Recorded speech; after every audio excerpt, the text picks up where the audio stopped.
and let's walk down the law. So where is a place for authoritarianism? Where is a place for dictatorship? It's basically insisting we're the ones who have written the law. What does the law say? And even when I raised questions about academic qualifications and people's academic papers, I used to say, I believe that you can be a very good leader without a PhD. You don't have to have a PhD to be a fantastic good leader. You go to parliament and write the law that says, for you to qualify for this particular position, these are the qualifications. Then let us follow it. But if you believe we don't need it, then the law. Remove it. The law. Yeah. Okay. Yet the stumbling block, Dr. Matiangi, I remember I was in your office one time. I had covered a story from Mount Elgon, and I could see the frustration that you had at the time, especially with this question of illicit firearms, was a situation where the people at the forefront were actually politicians.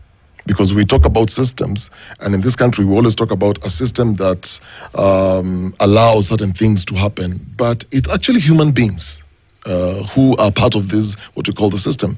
And I recall at the time, because of these stumbling blocks, you want to enforce change, you want to then abide by the law, you want to follow procedures, you want to follow the constitution, but then you hit a snag because there are powers and people that are involved in these who will then eventually frustrate any efforts to try and see, let's do the right thing, right? That is true.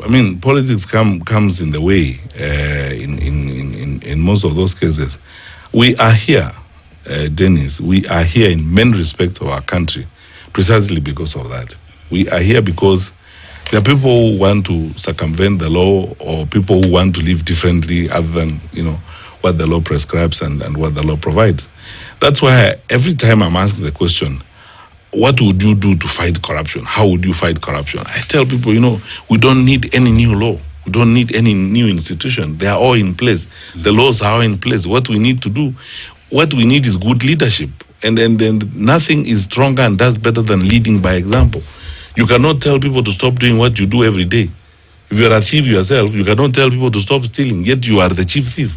The question is, that is how you lead people. You lead people by example, and then you follow the law.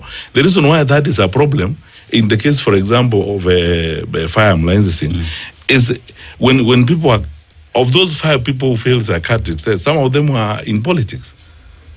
And this is a case where we all agree that the National Security Council, even President Kenyatta himself said he would subject himself to that, and any member of his family who had a firearm would subject themselves to that, and that is what happened.